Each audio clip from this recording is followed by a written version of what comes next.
예수님은 우리의 모든 걱정과 근심, 두려움을 물러가게 하시는 능력의 예수님이십니다.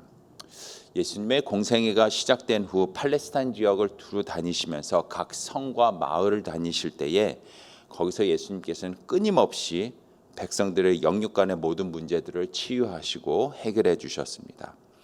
죽어가던 백부장의 종을 살리시고요, 나인성 과부의 죽은 아들을 살리시고, 풍랑 속에서 배가 침몰할 위기를 맞고 있었던 제자들을 살리시고, 군대 귀신이 들린 사람의 몸에서 그 많은 귀신들을 몰아내서는 돼지떼에게 들어가게 하시는 그런 기적들을 통해서 많은 사람들의 영육간의 문제들을 해결해 주셨습니다.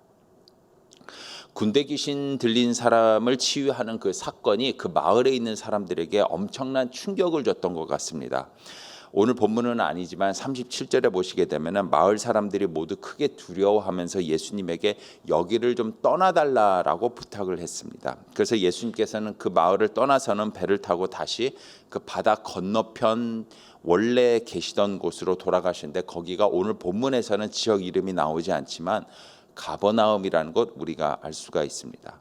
그래서 그 가버나움으로 다시 돌아왔을 때에 그 가버나움에서 다시 예수님을 기다리고 있었던 사람들이 예수님을 환영했다라는 것이 오늘 이야기의 배경이 되는 40절입니다. 40절 한번 보겠습니다. 예수께서 돌아오심에 무리가 환영하니 이는 다 기다렸음이러라. 자, 바다 건너편 가버나움에서 많은 사람들이 예수님이 기다리고 계셨고, 그곳에 이제 예수님이 다시 돌아가신 것이죠. 예수님의 기적에 대한 기록들은 다 놀랍고 중요하지만, 특히 오늘 본문에서 다루고 있는 두 개의 기적들, 그러니까 야이로의 딸을 고친 기적, 그리고 12해 동안의 혈류증을 앓았던 여인을 고친 이 기적, 이 두 가지를요, 지금 오늘 저자 누가는 아주 흥미로운 방법으로 지금 기록을 하고 있는 걸 우리가 알 수가 있습니다. 그러니까 전혀 상관이 없는 두 여자들에게 일어났었던 이 기적을 지금 한 사건 안에서 지금 다루고 소개하고 있다라는 것이죠. 이 두 여인이 얼마나 다른 줄 아십니까? 한 명은 부자였습니다. 부잣집 딸이었습니다. 하지만 한 명은 매우 가난했습니다. 한 명은 가족이 있었지만 또 다른 사람에 대해서는 가족에 대한 언급이 없었습니다. 한 명은 사회적으로 인정받는 집안 사람이었지만 다른 한 명은 사회적으로 소외된 사람이었다는 거 우리가 알 수가 있는 거예요. 이렇게 신분이나 모든 환경, 모든 것들이 다른, 전혀 상관이 없는 이 두 여인의 기적 사건이 지금 한 스토리 안에 다루어지고 있는데, 이렇게 기록하는 이 글쓰기 기법을 우리가 샌드위치 기법이라고 보통 부릅니다. 처음에는 야이로의 딸의 이야기로 시작을 했다가 중간에 갑자기 이야기가 중단이 되고서는 딴 여자의 이야기가, 혈류증 앓은 여자의 얘기가 나오고, 다시 그 스토리는 야이로의 딸로 다시 돌아가서는 이야기가 마무리된다. 이 샌드위치 기법이라고 얘기를 하죠. 자, 그렇다면 왜 누가는 이런 식으로 전혀 상관이 없는 두 여인의 기적의 이야기를 한 스토리 안에 담아서는 기록을 하고 있을까? 여기에는 바로 이 저자 누가가 이 두 사건을 바라보는 관점이 지금 소개되고 있는데요. 이 저자는 이 두 상관없는 스토리 안에서 동일한 깨달음, 동일한 은혜, 동일한 지혜가 담겨 있다라는 것을 지금 보고 있기 때문에 그걸 지금 이야기를 하고 있다라는 것이죠. 자, 그렇다면 그것이 무엇인가에 대해서 우리가 함께 오늘 말씀을 통해서 살펴보는 시간을 가지려고 합니다. 자, 오늘 본문을 보게 되면은 가장 먼저 이 이야기의 주인공이 되시는 예수님께서 지금 등장을 하고 계시죠. 자, 이 가버나움에 예수님께서 다시 돌아와서는 등장을 하셨을 때에 그 마을에서 가장 부자이고 가장 유명하고 가장 권력이 있는 회당장 야이로라는 사람이 예수님께 다가오고 있는 것 우리가 볼 수가 있죠.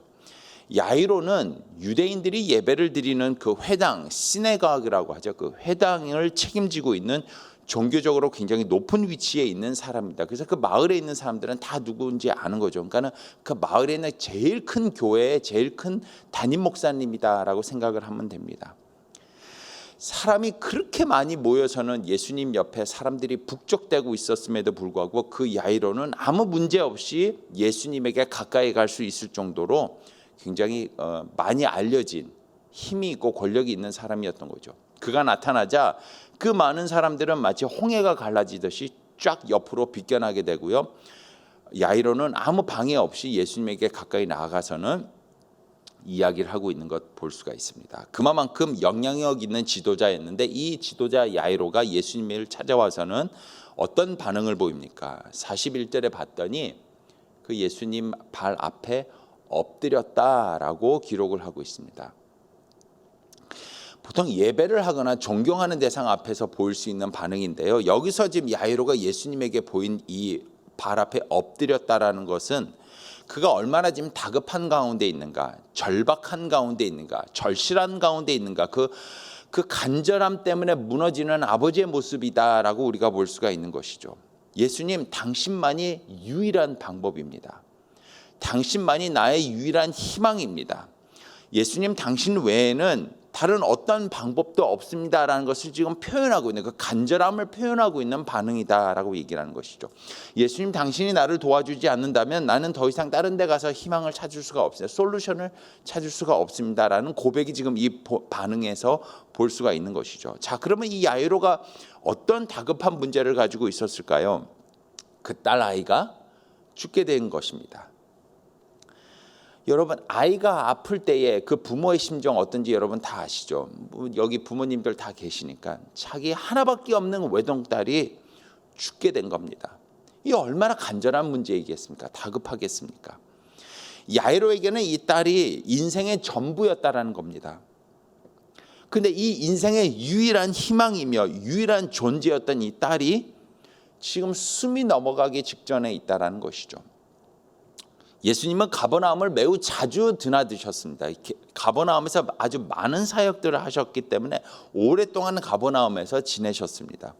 예수님의 초기 사역의 중심 사역지였던 것이죠. 여기서 참 많은 사역을 하셨는데 예를 들어서 베드로의 장모를 고치시기도 하셨고요.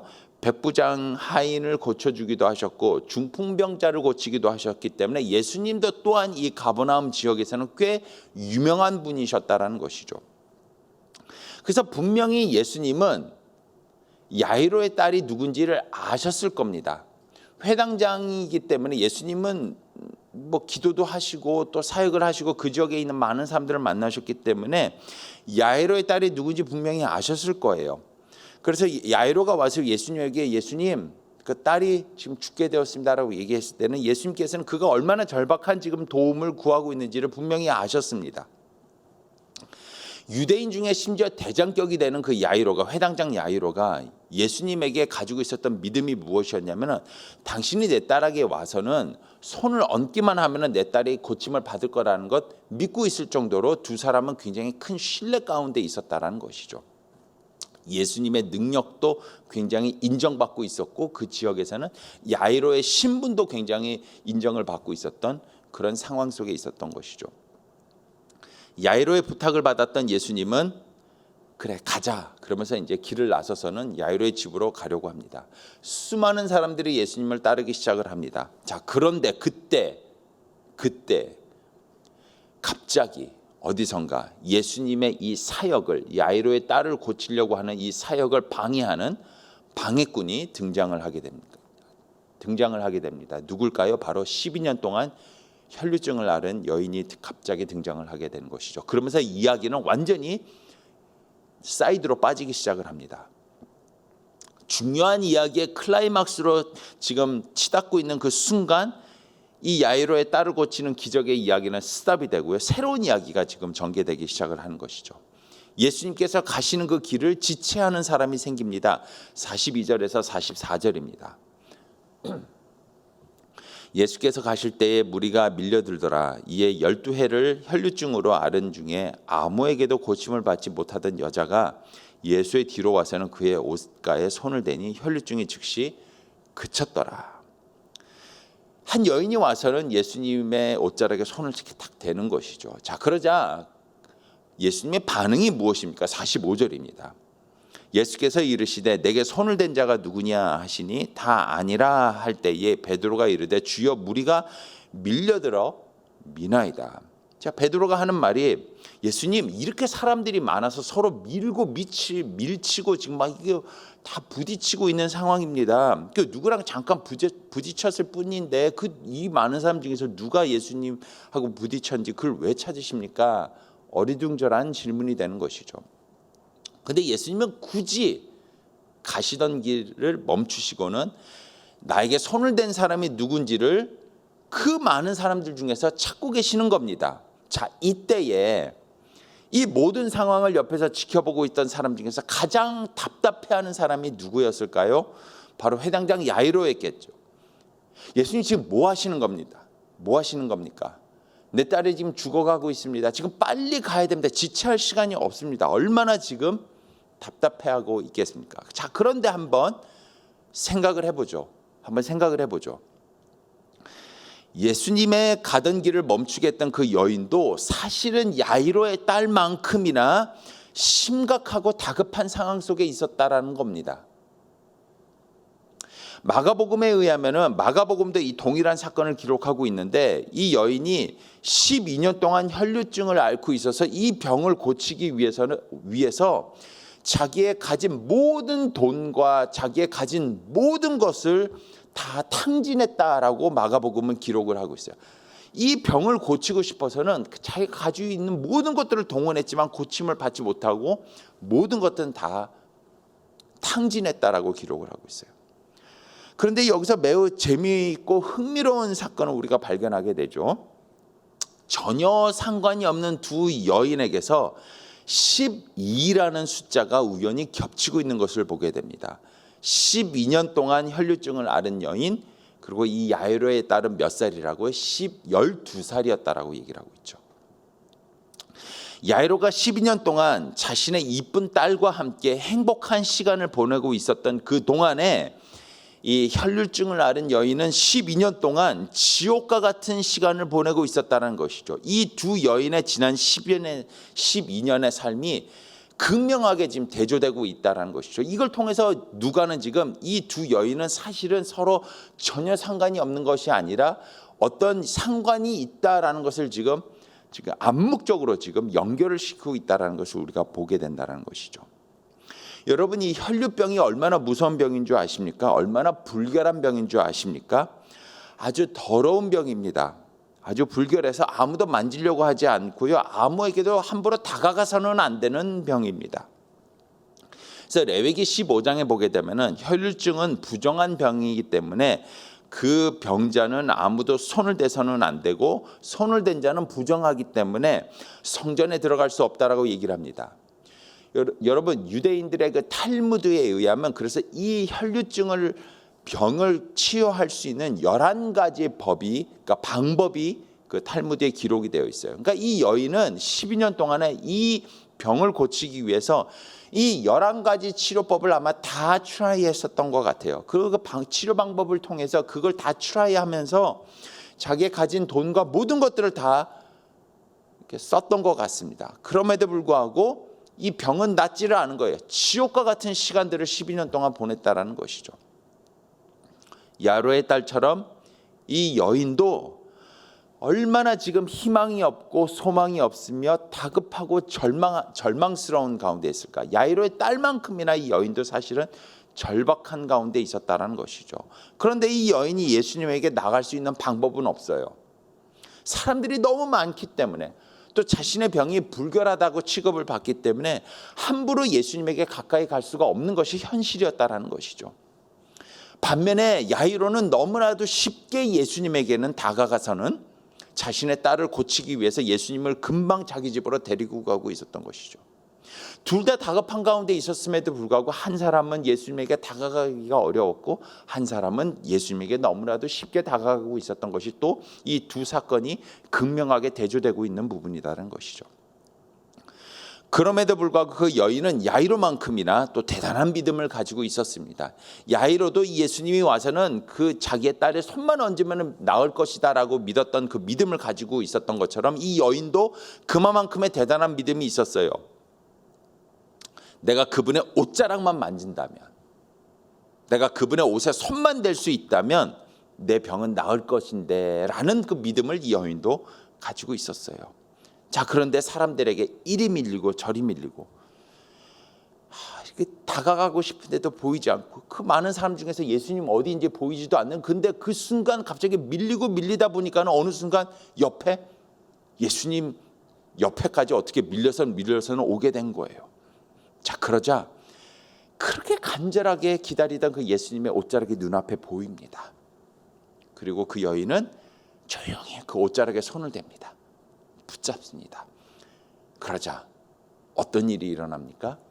그 여인이 가지고 있었던 믿음대로 정말 그 병이 나은 겁니다. 그 순간 12년 동안 그 노력을 했음에도 불구하고 낫지 않았던 그 혈류병이 그 순간 낫게 되는 거예요. 자, 그런데 안타깝게도 이 여인에게 있어서는 너무나도 절박하고 희망이 없는, 정말 고칠 수 없는 그 병이 낫게 되는 이 기적의 현장을 아무도 모르고 이 여인만 알고 있었다는 것이요. 여인만 누리고 있었다가 그 군중 속에서 아무도 이 여인에게는 시선을 두지 않고 관심을 두지 않았는데, 이 여인만 그 복잡한 그 무리 속에서 이 병이 나은 그 기적의 기쁨을 누리고 혼자만 누리고 있었다는 거예요. 이 기적은 오직 그 여인과 예수님 두 명만이 알고 있었던 숨은 기적이었다는 것이죠. 자, 그렇기 때문에 예수님께서는 발걸음을 멈추시고는 질문을 하십니다. 누가 날 만졌는가? 누가 날 만졌는가? 이 장면에 대해서 어거스틴은 이렇게 얘기를 합니다. 사람들은 붙잡았지만 믿음은 만졌다. 사람들은 붙잡았지만 믿음은 만졌다. 그 군중 속에서 내 옷자락을 잡은 사람이 누군지를 찾는 그 예수님의 질문에 제자들은 어이가 없어서는, 사람들이 다 밀치고 있습니다. 누가 잡았는지 어떻게 알 수가 있습니까? 그리고 제가 말씀드렸던 것처럼 그 상황에 가장 어이없어하며 당황해하는 사람은 바로 야이로였던 것이죠. 주님, 내 딸 빨리 고쳐주세요. 제발 좀 빨리 가세요. 여기 이렇게 지체하지 말아주세요. 하지만 그 순간에도 예수님은 의미가 없는 터치와 믿음의 터치가 무엇이었는지를 분명하게 아셨다라는 것이죠. 그 정신없는 상황 속에서도.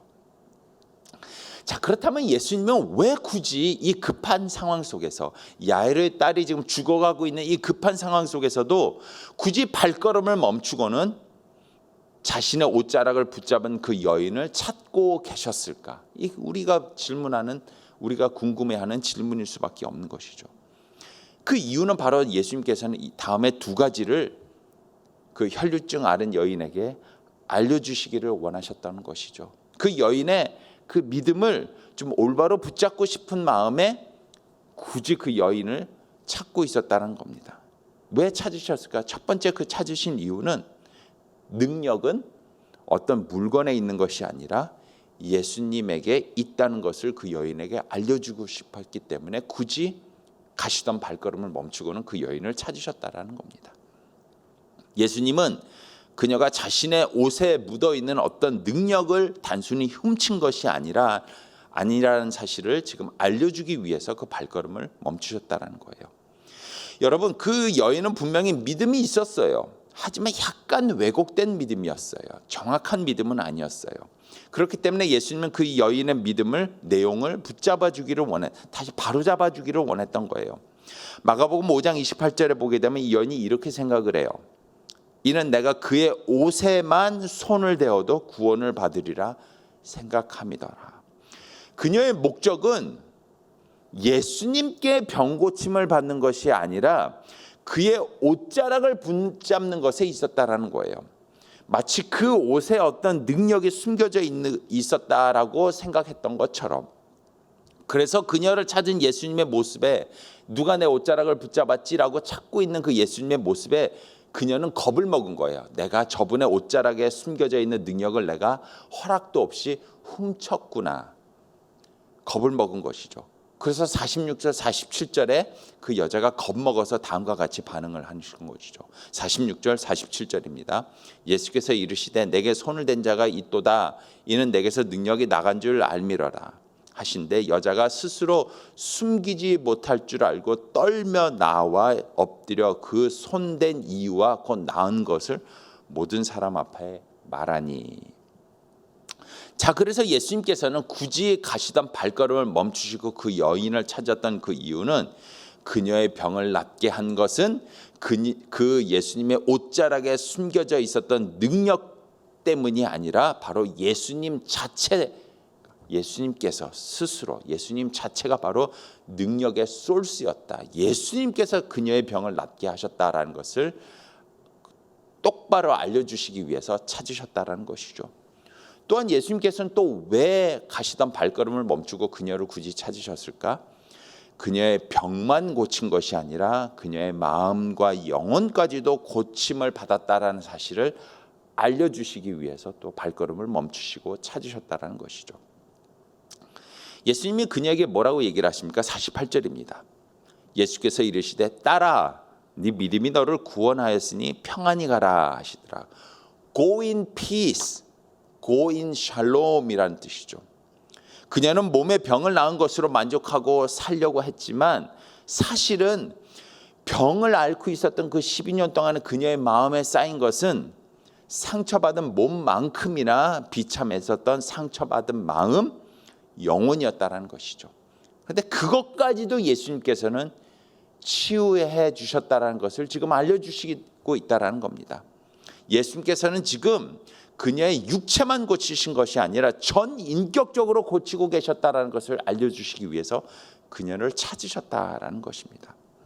예수님께서 주신 이 평안의 말씀, Go in peace라는 이 평안의 말씀에서 그녀는 그 지난 12년 동안에 그녀의 삶을 짓누르고 있어서 모든 아픔, 서러움, 원망, 분노, 이 모든 것이 지금 치유되었다라는 것이죠. 위로를 받았다라는 겁니다.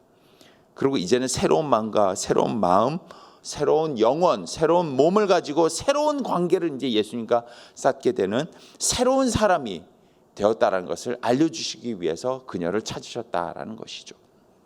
자, 이렇게 이제 12년 동안 혈류병을 앓았었던 여인의 사건이 이제 딱 끝나게 되고요. 이제 얘기는 다시 처음에 시작한 야이로의 딸을 고치는 사건으로 다시 돌아가게 됩니다. 예수님의 사역을 잠시 방해했던, 지체시켰던 그 여인의 이야기가 끝나고 이제 다시 야이로의 이야기로 돌아가게 됩니다. 자, 그런데 우려했었던 사건이 이제 벌어지게 됩니다. 한시가 급한데 예수님은 그 여인과 얘기하고 있는 중간에 야이로의 집에서는 어떤 사람이 헐레벌떡 뛰어옵니다. 그리고는 그러니까 야이로에게 이야기를 하고 있는 것이죠. 당신의 딸이 죽었습니다. 당신의 딸이 죽었습니다. 자, 여기서 우리가 던지는 질문이 또 하나가 있습니다. 자, 그렇다면 누가는 왜 이런 식으로 이야기를 지금 전개를 하고 있을까? 왜 이런 식으로 야이로의 딸의 얘기를 하다가 중간에 생뚱맞게 12년 혈류병을 앓은 여인의 이야기를 집어넣는 식으로 지금 이 이야기를 이렇게 복잡하게 끌고 가고 있을까? 이게 지금 야이로의 딸의 이야기 속에 갑자기 12년 혈류병을 앓은 여인의 얘기가 쑥 들어가면서 이 이야기는 지금 처음에 계획했었던 스토리로 지금 흘러가는 것이 아니라 완전히 새로운 국면으로 지금 이야기가 바뀌어서는 돌아가기 시작을 한다라는 거예요. 여러분, 만약에 이 방해하는 12년 된 혈류병 앓았던 이 여인의 이야기가 들어가지 않았더라면은 예수님은 예정대로 그냥 야이로의 집에 가서는 그 딸이 죽기 전에 병을 고치는 것으로 이야기가 끝났을 거예요. 근데 오히려 이 혈류병 앓은 여인의 이야기가 이 중간에 들어가면서 예수님의 사역에 방해를 받게 됨으로 인해서는 오히려 이 기적은 새로운 차원의 기적으로 지금 업그레이드 되고 있다는 것을 우리가 확인하게 된다는 것이죠. 12년 된 혈류병을 고친 사건도 어마어마하고 대단한 기적입니다. 그런데 이 기적을 옆에서 지켜보고 있었던 야이로는 그 마음속에 자기 딸에 대한 조급함과 급함, 자신의 문제로 인해서, 자기 딸의 문제로 인해서는 이 옆에서 12년 동안 이 병을 앓았던 여인의 병이 고침을 받고 있는 이 기적을 보고도 그걸 기적으로 누리지 못하고 있었다는 거예요. 참 아이러니해요. 그죠? 내 문제가 너무 커서는, 내 문제로 인해서 내가 너무 조급한 나머지, 너무 급한 나머지, 내 문제가 내 눈을 시야를 가리고 있어서는 내 옆에서 일어나고 있는 그 어마무시한 그 기적을 기적으로 보지 못하고, 하나님의 은혜를 은혜로 보지 못하고, 하나님의 역사를 역사로 보지 못하고 있는 야이로의 모습을 우리가 보고 있다라는 것이죠. 그런데 아이러니하게도 야이로를 조급하게 만들었던 그 여인의 방해로 인해서는 야이로의 믿음은 한 단계 오히려 업그레이드 되면서 이 사건은 훨씬 더 높은 차원의 기적으로 승화되는 그런 국면을 맞이하게 된다는 것이죠. 야이로의 딸이 결국 죽었다는 소식을 듣게 됩니다. 그러면서 더 이상 안 와도 됩니다. 빨리 안 와도 됩니다. 라는 소식을 전합니다. 하늘이 무너지는 이 소식을 야이로가 들었을 때에 야이로의 마음이 어떻겠습니까? 무슨 생각이 들었습니까? 저 같으면 무섭다라는 생각이 먼저 들었을 것 같아요. 조마조마했던 일이 터진 겁니다. 불길한 이야기는 한 번도 그냥 지나가지 않습니다. 불길한 생각은 한 번도 그냥 지나가지 않습니다. 그냥 내가 조마조마하게 생각했었던 일이 터진 거예요. 얼마나 마음이 무서웠겠어요. 근데 그 가장 야이로가 무서워하고 두려워하고 있는 그 순간 예수님은 말씀하십니다. 그러면서 두 가지 명령을 하십니다. 50절입니다. 우리 한 목소리를 한번 같이 읽겠습니다. 50절 시작. 예수께서 들으시고 이르시되 두려워하지 말고 믿기만 하라. 그리하면 딸이 구원을 얻으리라 하시고, 두 가지 뭐라고 명령을 하십니까? 야이로야, 두려워하지 말라. 야이로야, 믿기만 해라. 믿기만 해라. 그리고는 예수님은 자신의 수제자 베드로, 요한, 야고보만 데리고는 야이로의 집으로 들어가십니다. 갔더니 장례식 분위기예요. 이미 딸이 죽었잖아요. 그 마을에서 가장 유력한 자의 딸이 죽었잖아요. 장례식 분위기예요. 근데 예수님은 그 우는 사람들에게 뭐라고 얘기를 하십니까? 울지 말아라. 얘는 잔다라고 얘기해요. 잔다라고 얘기하고 있어요. 52절 53절입니다. 모든 사람이 아이를 위하여 울며 통곡하며 예수께서 이르시되 울지 말라. 죽은 것이 아니라 잔다 하시니 그들이 그 죽은 것을 아는 고로 비웃더라. 울다가 웃다가 울다가 웃다가 아주 그냥 난리가 났어요. 이 집안이 지금. 잔다라는 말씀에 사람들이 비웃기 시작을 합니다. 그런데 그 비웃음을 뒤로 하시고는 예수님께서는 당신이 지금까지 하셨던 기적 중에서 가장 위대한 기적 중에 하나인 바로 야이로의 죽은 딸을 살리시는 기적을 지금부터 벌이기 시작을 합니다. 54절입니다. 예수께서 아이의 손을 잡고 불러 이르시되 아이야 일어나라 하시니. 자, 그러자 어떤 일이 일어납니까? 아이가 벌떡 일어납니다. 죽었던 영혼이 돌아와서는 아이가 벌떡 일어나는 것이죠. 55절 56절입니다. 그 영이 돌아와 아이가 곧 일어나거늘 예수께서 먹을 것을 주라 하시니 그 부모가 놀라는지라. 여러분 얼마나 놀랬겠습니까? 이 야이로의 이 기분도 아주 천당과 지옥을 그냥 왔다 갔다 하는 것이죠. 그 한순간에. 얼마나 기뻤을까요? 얼마나 놀랬을까요? 조금 전까지만 해도 야이로의 마음에는 원망과 미움, 분노가 가득했겠죠. 아마 12년 혈류병 앓았던 그 여인을 정말 미워했을 거예요.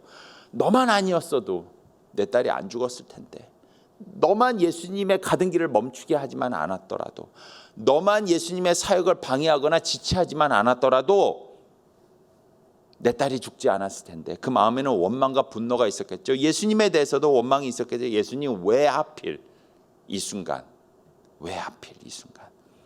근데 지금 이 순간 야이로는요, 바로 조금 전에 미워했었던 그 혈류병 여인이 경험한 그 기쁨과 감격을 지금 똑같이 누리는 상황으로 지금 이야기가 완전히 지금 반전의 반전으로 지금 넘어가고 있다는 것이죠. 참 아이러니한 것 같아요. 예수님께서 야이로의 딸을 일으키실 때에 이 이야기를 기록한 마가복음에서는 예수님께서 한 가지 독특한 말씀을 통해서 야이로의 딸을 일으켰다라고 얘기를 합니다. 뭐라고 얘기를 하셨을까요? 아람어로 달리다 쿰이라고 말씀하셨대요. 달리다 쿰, 달리다 쿰. 아람어로 달리다 쿰. 왜 아이야 일어나라라는 번역으로 얘기를 하지 않고 마가는 굳이 달리다 쿰이라는 그 원어, 예수님께서 직접 하신 그 아람어 원어를 그대로 기록을 했을까? 이에 대해서 앤티 라이트이 이렇게 얘기를 합니다. 달리다 쿰, 이 말씀이 얼마나 제자들에게 인상 깊이 남았더라면, 그 사건이 주는 감격과 느낌이 얼마나 컸더라면 그걸 그대로 고스란히 담고 싶어서는 굳이 예수님께서 직접 하신 아람어 명령인 달리다 쿰을 그대로 기록한 것 같다라고 그렇게 얘기를 했던 것이죠. 여기서 달리다 쿰 두 단어가 이렇게 두 단어거든요. 달리다 쿰인데, 달리다는 무슨 뜻이냐면 원어, 아람어 원어로 따라, 딸이라는 뜻이에요. 자식을 부를 때 부르는 애칭이에요. 그리고 쿰은 무슨 뜻이냐면 get up, 일어나라, 그런 뜻이에요. 근데 달리다 쿰, 이 원어적 의미는 무엇이냐면 그냥 갑자기 일어나, 이게 아니라 마치 자고 있는, 그러니까 아침에 딸애가 자고 있으면 엄마가 가서는 딸애를 이렇게 깨울 때에 귀에다 대고 얘야 이제 일어나야지, 학교 가야지, 얼른 일어나 라면서 부드럽게 부르는, 부드럽게 깨울 때 쓰는 단어라는 것이죠. 이 명령어라는 거예요. 지금 예수님은 모든 사람이 울고 있어요. 그리고 얘는 안 죽어서 잔다 그럴 때 모든 사람들이 비웃고 있었어요. 이 북색통이고 이 난리법석이 일어난 이 상황 속에서 봐라, 내가 얼마나 큰 기적을 일으키는지 니네가 똑 비웃고 있지, 똑똑히 한번 봐라는 식으로 뭔가를 보여주려는 식으로 죽음을 이기고 죽은 자를 다시 살리기 위해서 세상에서 가장 위대한 지금 기적을 일으키기 위해서 아주 비장하게 한번 봐라, 목소리 쫙 깔고는 소녀야 일어나라, 부활해라 라는 식으로 이야기한 것이 아니라 그냥 조용히 다가가서는 아이의 손을 붙잡고는 그 귓가에 조용히 이야기하신 거예요. 다정하게, 마치 자기 딸에게 이야기하듯이. 딸, 이제 일어나야지. 딸, 이제 일어나야지. 사랑하는 성도 여러분, 우리 모두는 이 야이로의 딸처럼 우리 모두도 죽습니다. 언젠가는 죽습니다. 야이로의 딸이 지금 살아났지만 결국 나중에 또 죽습니다. 혈류병을 앓은 그 여인, 나중에 나이 들면 죽습니다. 나사로, 나인성에 있었던 과부의 아들, 모든 사람들은 다 결국 나중에는 죽습니다. 그게 인생입니다. 우리 모두는 죽음 앞에서는 그 죽음을 비교할 수 없는 것이 우리 모두의 인생입니다. 근데 예수님께서는 이 죽었던 야이로의 딸을 살리시는 기적을 통해서 지금 무엇을 말씀하고 계십니까? 바로 죽음의 권세까지도 이기시는 당신의 그 능력이 모두 죽어서 지옥에 갈 수밖에 없는 이 모든 인류의 영원한 죽음의 문제를 해결할 수 있는, 진정한 죽음의 문제를 해결할 수 있는 내가 진정한 메시아다라는 사실을 지금 말씀해 주고 계신다라는 사실이죠. 그래서 여러분, 사실은 그런 관점에서 보자면 예수님이 어떤 기적을 행하시며 예수님이 어떤 것까지 할 수 있는 진정한 메시아가 되시는가, 이 인류의 모든 사람들의 죽을 수밖에 없는 영혼을 구원할 수 있는 진정한 메시아가 된다라는 이 사실을 이 사건을 통해서 알려주고 계신다면, 여러분, 이 사건을 통해서 우리가 깨달을 수 있는 진정한 더 큰 기적이 무엇이냐면 12년 동안 혈류병을 앓던 여인의 병이 고쳐진 것도 진정한 기적이 아니고, 죽었다 살아난 이 야이로의 딸, 이 기적도 진정한 기적이 아니며, 진정한 큰 기적이 무엇이냐면 바로 죽음을 이기신 예수 그리스도를 믿고 새로운 영생을 얻어서 천국에 가는 하나님의 자녀가 되는, 구원의 영혼의 구원의 기적이 기적 중에 가장 큰 기적이다라는 것을 우리가 깨닫게 된다는 것이죠. 사랑하는 성도 여러분, 우리 중에는 지금 누군가의 영혼 구원을 위해서, 누군가의 구원을 위해서 지금도 기도하고 있는 분들이 계시리라고 저는 믿습니다. 사랑하는 가족을 위해서, 부모를 위해서, 믿지 않는 자녀를 위해서, 사랑하는 친구를 위해서, 누군가 정말 이 예수님의 달리다 쿰이라는 음성을 들었으면 좋겠다라는 마음을 가지고 구원을 위해서 계속 기도하고 계신 분들 많이 계실 겁니다. 오랫동안 기도하시는 분들 계실 겁니다. 그런데 너무 예수님께서 내가 사랑하는 그 사람의 구원에 있어서 지체하고 계신 것 같습니다. 답답함이 있습니다. 언제 주님, 내 사랑하는 아버지, 내 사랑하는 자녀, 언제 내 사랑하는 친구 구원해 주시겠습니까? 언제 찾아가셔서는 달리다 쿰 하시면서 그 죽은 영혼을 깨우시겠습니까? 언제 구원해 주시겠습니까? 너무 지체됩니다. 답답합니다. 그런 마음으로 간절함으로 기도하는 분들 계실 겁니다. 하지만 여러분, 이 예수님의 구원의 기적은 이 세상의 그 어떤 것도 막거나 방해할 수 없습니다. 그 믿음 가지고 계속해서 기도하는 우리 모두가 되었으면 좋겠습니다. 비록 야이로의 딸을 고치기 위해서 가던 그 예수님의 그 가던 길을 혈류병 앓은 여인이 붙잡고 지체시키고 방해했지만 결국에 예수님께서는 야이로의 딸을 살리셨습니다. 그 어떤 것도 야이로의 딸에게 베푸실 그 기적은 막지 못했습니다. 장애물이 되지 못했습니다. 마찬가지로 영혼 구원을 위해서 우리가 기도하고 있는 그 영혼에 대한 예수님의 구원의 사역과 구원 계획은 이 세상의 그 어떤 것도 지체시킬 수 없으며 방해할 수가 없으며 장애물은 없습니다. 그 믿음 가지시고 오늘 하루도 그 영혼을 위해서 기도하며 두려워하지 말고 예수님 믿기만 하며 기도하는, 그래서 마침내 그들이 우리가 그렇게 원하는 달리다 쿰이라는 예수님의 그 조용하고 부드러운 음성을 듣게 되는 그날이 올 때까지 인내하며 기도하는 저와 여러분이 되기를 주님의 이름으로 축복드립니다. 기도하겠습니다. 하나님, 오늘도 우리는 한 영혼을 위해서 간절히 기도하고 있습니다. 사랑하는 영혼이 지금 죽어가고 있는데 빨리 예수님 그를 찾아가서 그를 구원해 주세요. 간절한 마음으로 기도하는 영혼이 우리에게 있습니다. 친구가 있습니다. 가족이 있습니다. 그런데 하나님, 너무 많은 것들이 방해하고 있는 것 같습니다. 지체되고 있는 것 같습니다. 마음이 조급합니다. 하지만 하나님, 오히려 이 사건을 통해서, 오늘 이 본문의 사건을 통해서 조급했던 야이로의 믿음이 더욱더 예수님을 믿고 의지하게 되는 한 단계 더 업그레이드되는 믿음으로 승화되었던 것처럼 하나님, 우리도 그 믿음 가지고 두려워하지 않고 예수님 믿으며 그의 한 영혼을 위해서 끝까지 기도하며 나아가는 우리 모두가 될 수 있도록 인도하여 주시옵소서. 그래서 마침내 어떤 방해와 어떤 지체 속에서도 반드시 그 영혼을 구원하시는 그 예수님의 기적을 우리 모두가 체험하고 보게 되며 모든 영광을 하나님께 돌리게 되는 그 구원의 날을 맞이할 수 있도록 주여 우리 모두를 인도하여 주시옵소서. 특별히 하나님, 이 시간에는 디모데 성경 연구원을 통해서 복음을 전파하며 하나님께서 맡겨주신 사역을 귀하게 감당하는 우리 이재학 대표 원장님을 위해서 기도하기를 원합니다.